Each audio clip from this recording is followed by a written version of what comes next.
Добар ден, почитувани гледачи. Следува добриот доктор. Јас сум Александар Динев. Ви благодарам што сте со нас. Денеска ќе зборуваме за пубертет кај младите од психијатриски аспект. Моја гостинка и соговорничка во студиото е доктор Камелија Симеонова, специјалист по детска и адолесцентна психијатрија во клиничката болница Аџи-Бадем Систина. Доктор Камелија, добар ден, ви благодарам што сте дел од денешното издание на емисијата. Добар ден, Александар, благодарам на поканата. Поздрав до сите гледачи на емисијата. Така, што всушност представува пубертет од психијатриски аспект, докторка, покрај физичките промени кои видливо може да се забележат кај сите млади кои влегуваат во оваа фаза од животот? Така, кога зборуваме во контекст или на менталното здравје, односно промените кои што ги доживува младиот човек, се оние кои што се најбурни од сите други развојни периоди. И заради тоа, кога зборуваме за пубертетот, зборуваме за една можеби и од најсериозните кризи во семејствата, каде што се случуваат многу промени. Ние, да речам, прво би сакала да објаснам зошто, например, родителите се затекнати од однесувањето на младите. Так. Заради тоа што тие некогаш делуваат како да се многу зрели, а некогаш како да се многу проблематични. Варијации во Варијации, да. И родителите просто мислат дека тоа децата намерно го прават.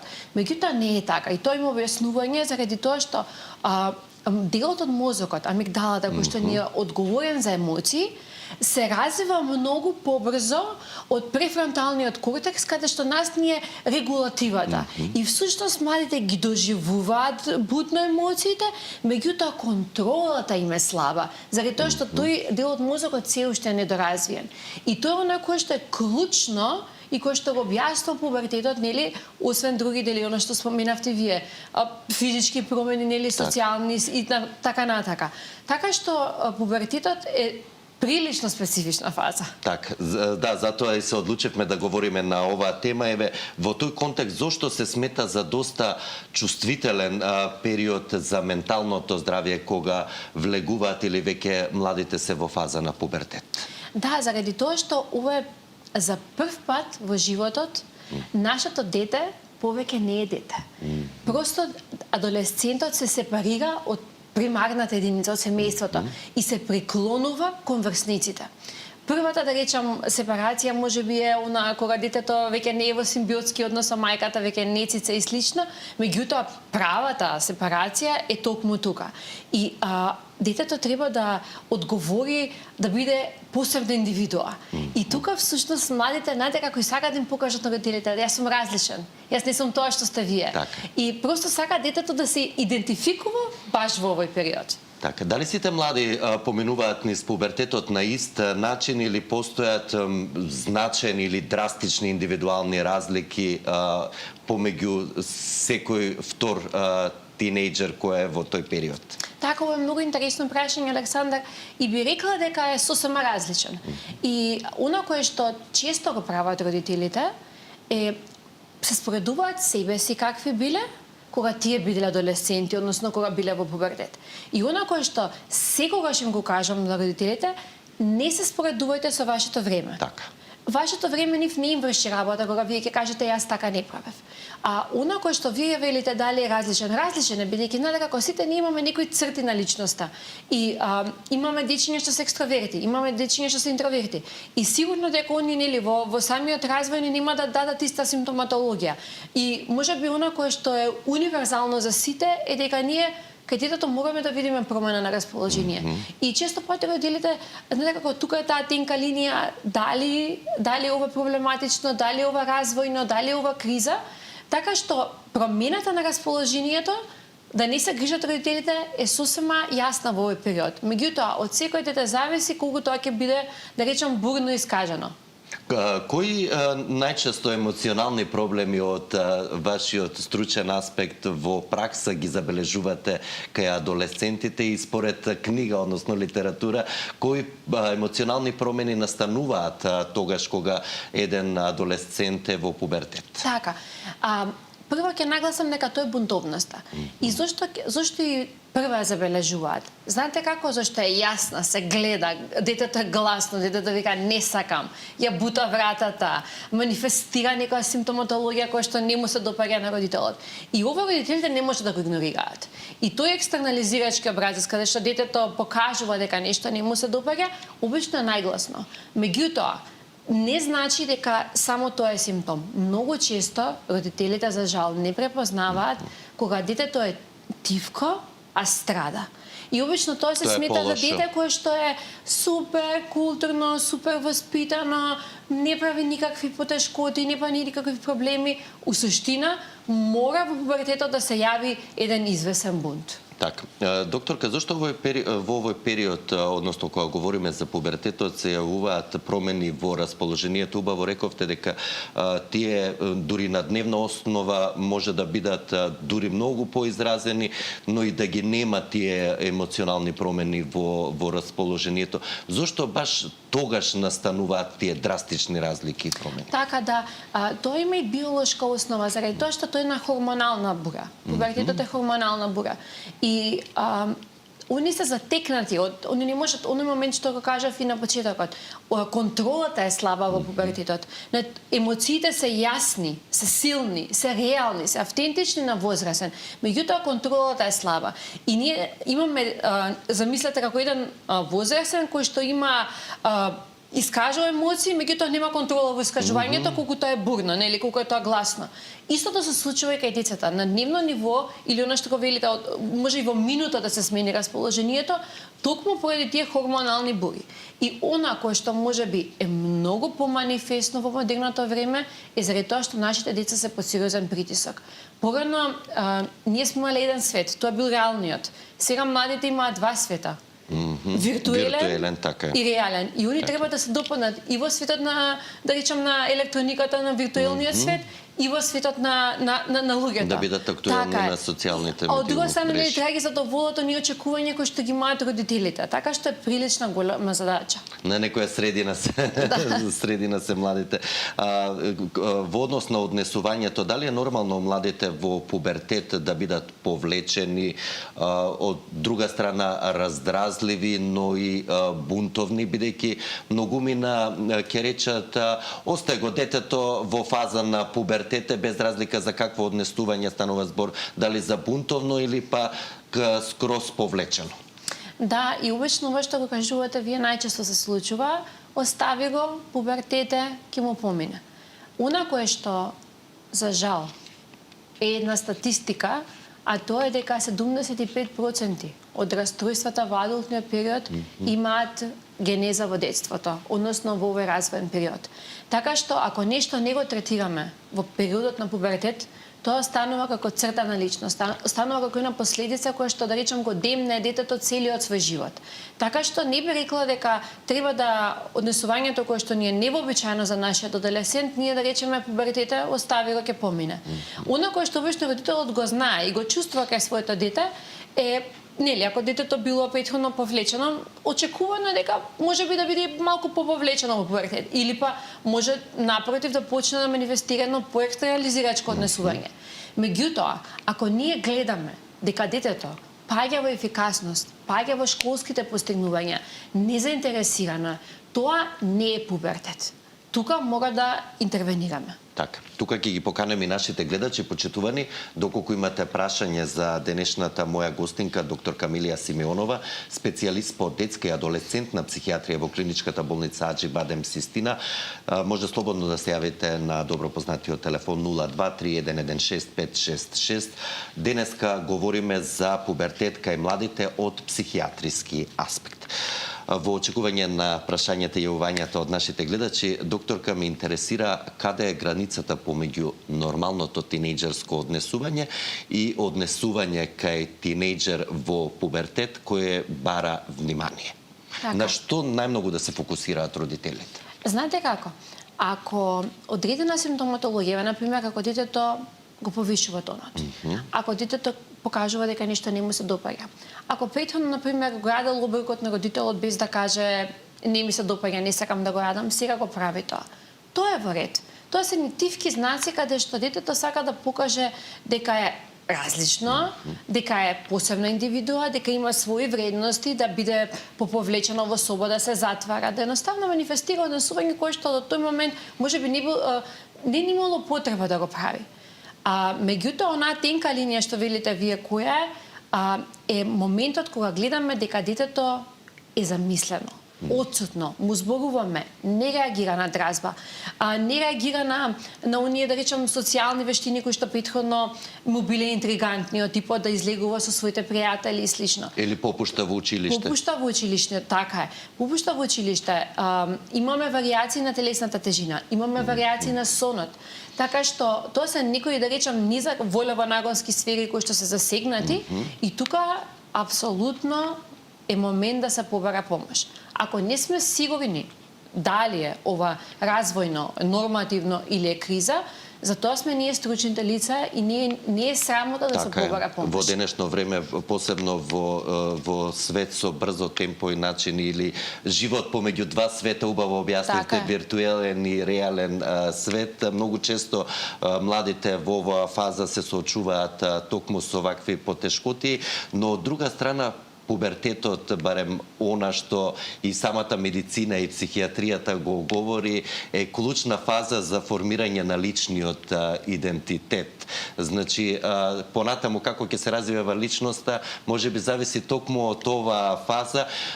Зошто токму пубертетот е тој период? Така, заради тоа што тој е период кога едно мало дете веќе прераснува во млад возрасен и се сепарира од своето примарно семејство. Што тоа значи? Почнува да гради личноста, да го гради својот идентитет, низ призма на кое што почнува да чувствува што му се допаѓа од страна на родителите, што не му се допаѓа. Бидејќи знаете како децата се или реплика или коректив на родителите. И тука детето оние црти на родителот кои што му се допаѓаат ги интернализира во својата личност. А она кој што не му се допаѓа гледа да го коригира.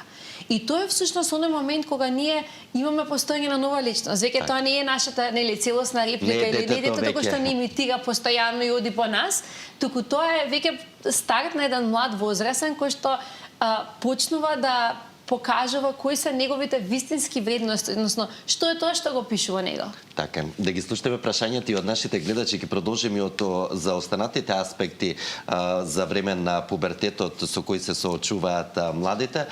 Почитувани во програма сте, повелете. Добар ден. Добар ден, ве слушаме. Сакам прво да ги честитам божитните празници. Честит празници и вам, се најдобро.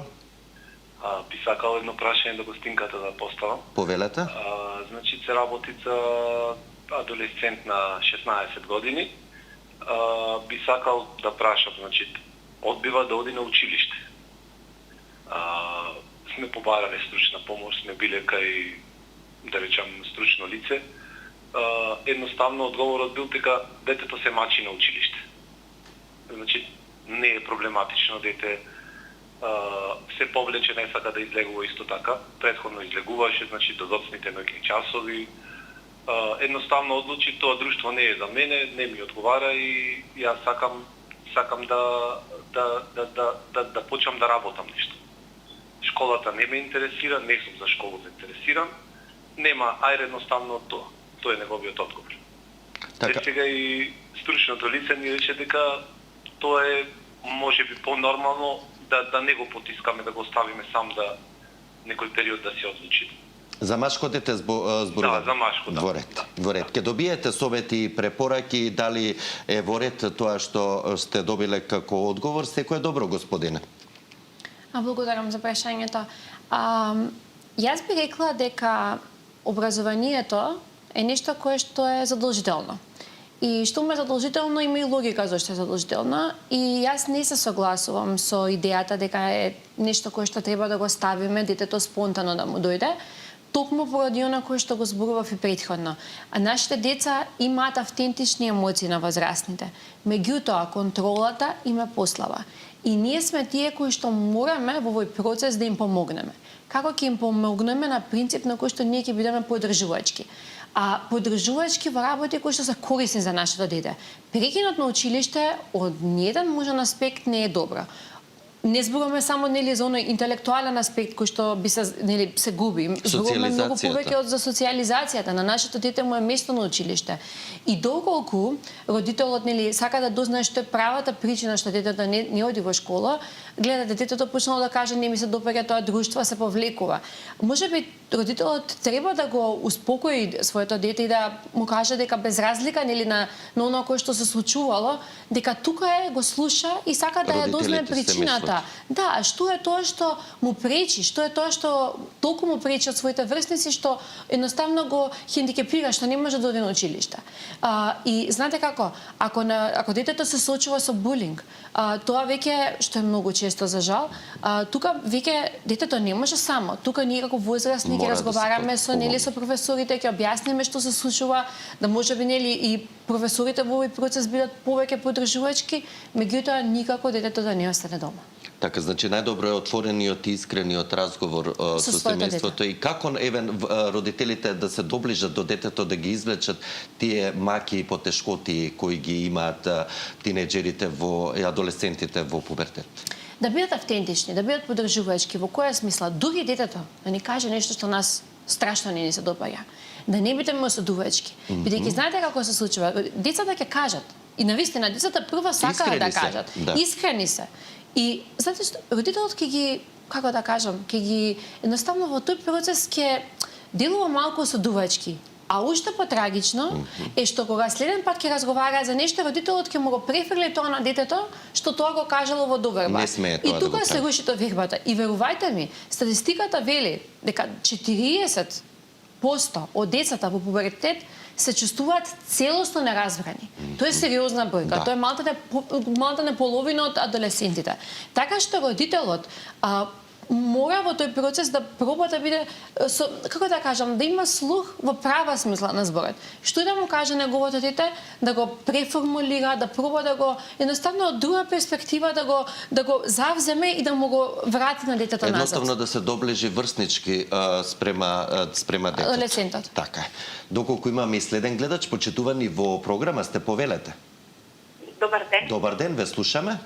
Овдека мајка на девојче 12 годишно. Така. Во пубертет. Така. И сега имаме проблем што малата, мене она ми е трето дете. Се затвара во соба цело време на компјутер.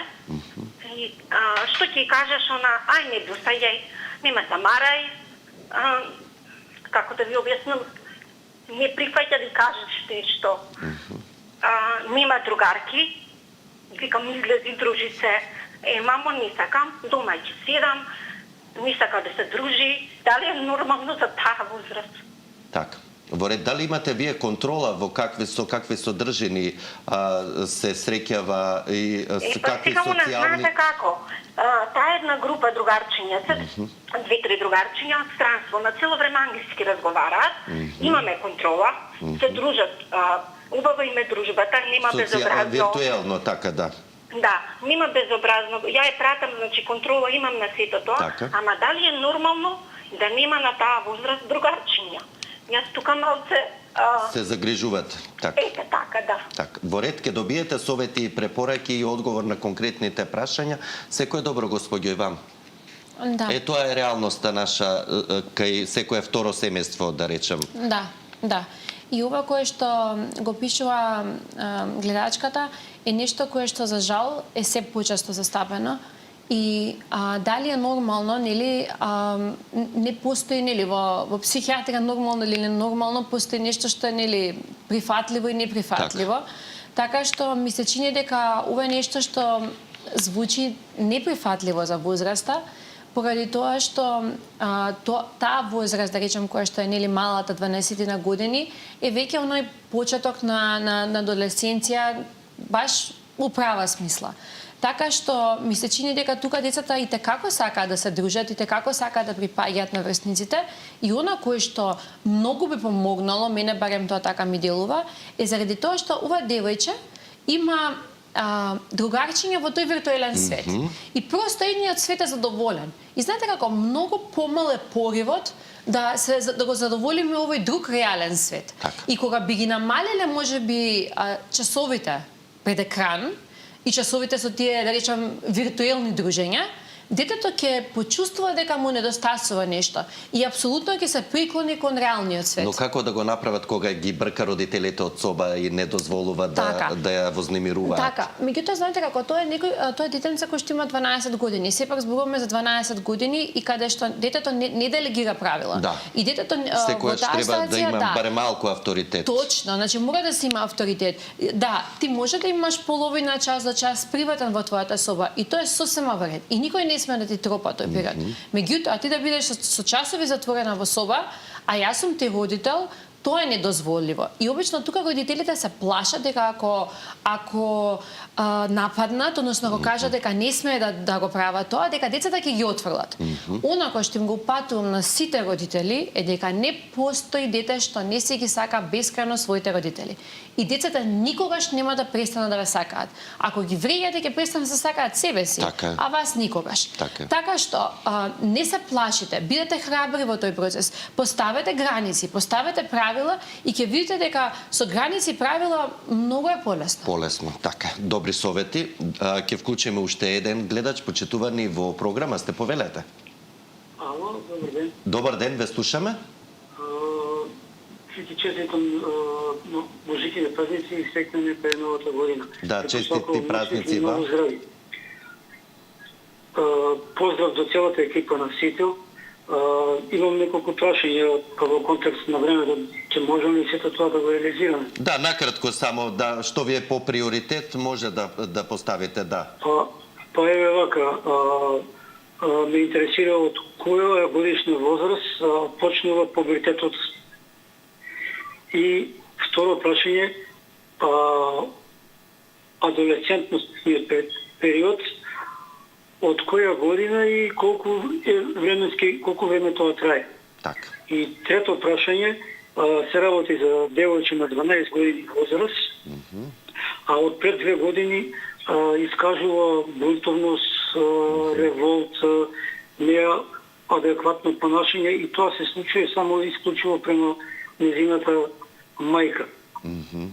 Инаку, детето како дете е интелигентно, Да, солидно ученичка. разговара и комуницира со други личности. А понашањето е едноставно во моменти се понаша агресивно, имаше покушаи да сама себе си наштети по основ на здравјето, па и по животот. Да молам да ми говорите каде е грешката и како е тоа, што е тоа резултат за незино такво понашање. Така. Во ред, секој е добро, секако ќе добиете и конкретни одговори на сите ваши прашања, но и препораки за да не се повтори оваа немила ситуација која за жал доста често се случува. Секој е добро, господине, и вам и на вашето семејство. Благодарам за прашањето и господинот отвори една многу важна тема која што многу малку се зборува, а е многу честа. Оној модел на себе повредување. Моментот на себе повредување е нешто кое што е јако застапено кај младите. И што тоа значи? Центарот за болка и центарот за емоции се непосредно на друг. И кога ние се нанесуваме физичка болка, од типот се повредуваме, се ослободуваат простагландини, се ослободуваат хормони кои што прават смиреност. И всушност тоа не е обид за самоубиство, туку тоа е обид да преживееме, обид да издржиме таа болка која што е толку силна кај нас. И оној момент што го вели господинот, оно тоа го прави кон нејзината мајка. Обично кога мајката е многу блиска со ќерката и кога тука не постои некоја дистанца, детето своите емоции ги канализира, малте како да мајката е дел од неговата личност и мене ми е лошо, јас не се напаѓам себе, те напаѓам тебе. И после тоа се напаѓам себе зашто сваќам дека сум јас. И гледате, тој модел или на себе или на мајката. И тука обично се работи на сепарација од мајката, да едноставно мајката прифати дека ова дете кое што е веќе адолесцент, она што ме праша господинот дали 12 години, да, тоа е веќе адолесцент. Дури 10 годишна возраст бидејќи пред 2 години веќе. Да, девојчињата веќе многу понапредни се од момчињата. Да, и веќе пубертетот ние го гледаме и на 10 години, да, и на 9 можеме да го видиме. Не е нешто што е нетипично за оваа време, за денешницата. Така што треба да се работи на оној момент да детето се одвои во права смисла на зборот од својата мајка. Така, и барем малку да се покаже, пак ќе се навратиме на авторитетот и на границите. Да, заради тоа што ако не воспоставиме контрола на емоции, моделот на себе повредување ќе перзистира низ животот и само ќе менува формата. Одсечење, во можеби преадување, па повраќање, па можеби во едно деструктивно несување, злоупотреба на психоактивни супстанции. Кога немаме воспоставена емоционална регулација, сме под сериозен ризик. Така е. Докторка, како младите го доживуваат сопствениот изглед, самодовербата во овој период, што е, например, доста од младите се фокусирани многу повеќе отколку треба на својата личност од надворешен аспект? Да. Заради тоа што веќе убавината можеби има земено многу посериозна мока тоа што било претходно. И можеби заради тоа што во виртуелниот свет децата гледаат нешто што реално не постои. Гледаат измислени слики со измислени вредности, со измислени црти, каде што они сметаат дека тоа е нешто што ни треба да го достигнат, а тоа не ни постои. Така што ми се чини дека оние социјални мрежи се оние кои што се клучни во овој процес и дека можеби лимитирајќи ги времето на социјалните медиуми и објаснувајќи на нашите деца дека има нешто кое што е развојно, има нешто кое што е природно, има нешто кое што е очекувано. Да отворено да зборуваме за промените, да не го ствараат они нивниот идеал во контекст на Инстаграм, Фејсбук или друг медиум. Така што ние како родители сме должни да го објасниме овој процес добро и кои се телесни промени се случуваат. Така, ова што го говориме е опишано и конкретно во вашиот прв водич за родители оригами, го имате и тука со вас, беше промовиран пред неполн месец. Што ве инспирираше да ја напишете оваа книга и како е прифатена од страна на родителите за кого е наменета оваа книга конкретно, но и за самите тинејџери или пубертечни? Всушност, морам да бидам искрена дека мотивот ми беше секако мојата работа со младите и многу често ми се случува на терапија да бидам малтene како медиатор меѓу мајката и детето или меѓу таткото и детето, како да они зборуваат на еден јазик, детето зборува на друг јазик и малтene јас сум преведувач помеѓу тие два света. И оригами е токму тоа. Направив тоа е стара јапонска техника, самиот наслов да е значи од лист правиме форма. Така што и тоа е символиката дека апсолутно ние можеме да го коригираме и да го смениме било кој однесување кое што не ни се допаѓа и ние како родители, нашите деца како млади. Така што целта во овој приречник е да има конкретни примери од конкретни животни ситуации на семејствата, со конкретна подуна како родителите да постапуваат. Не е ништо теоретизирано, напротив е практично, со реални примери од секојдневниот живот, кои што сметам дека многу би им помогнале на родителите. Каде може да ја најдат еве сите заинтересирани? Во 3, значи во 3 и во книга МК онлайн. Така. Како сте задоволни од одзивот и од интересот, од самите коментари на оние луѓе со кои секојдневно се среќавате во пракса во однос на сето тоа што може да се види во книгата? Дали е тоа вистинската реалност? Да. Оно кое што морам да бидам искрена, сум многу горда е што повеќе од половина примероци се продадува веќе првата недела. Така што тоа кажува дека книгата е барана и дека едноставно има добар одзив.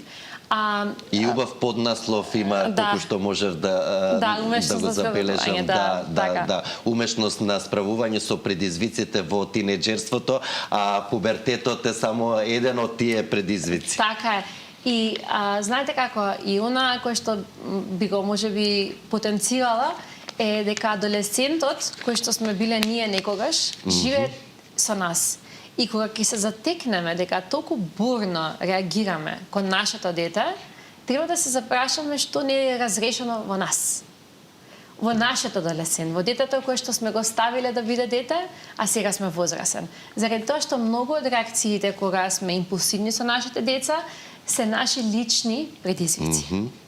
Нешто што не сме го реализирале.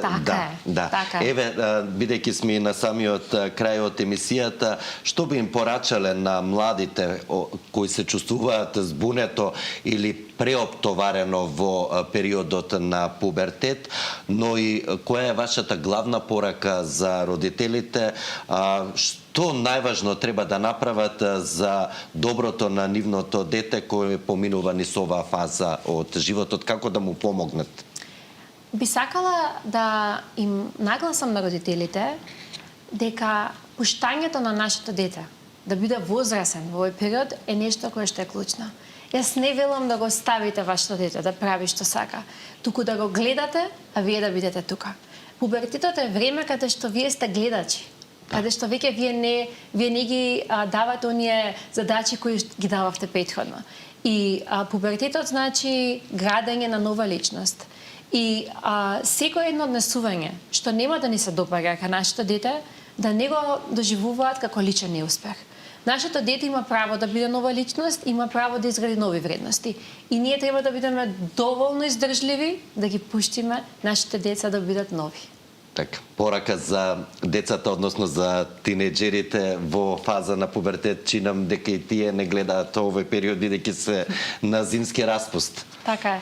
Би им рекла на младите дека не се сами во ова, дека промените кои што ги доживуваат се навистина тешки, и некогаш кога возрастните ќе му кажат ништо страшно ќе помине, не е тоа дека возрастните не име гајле или сметаат дека вашите емоции не се доволно важни и интензивни, туку едноставно вашите родители сакаат да ви помогнат, меѓутоа не знаат како.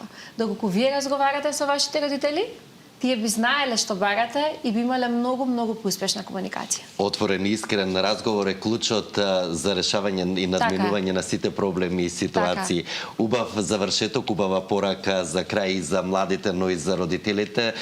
Доктор Камилија, ви благодарам за одвоеното време, за советите и искуството кое го споделивте и со задоволство ве очекувам да бидете повторно дел од Добриот доктор. Благодарам за поканата, Александре.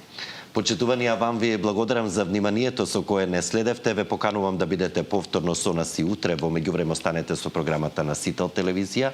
Имајте убав ден и грижете се и за физичкото, но и за менталното здравје. Пријатно!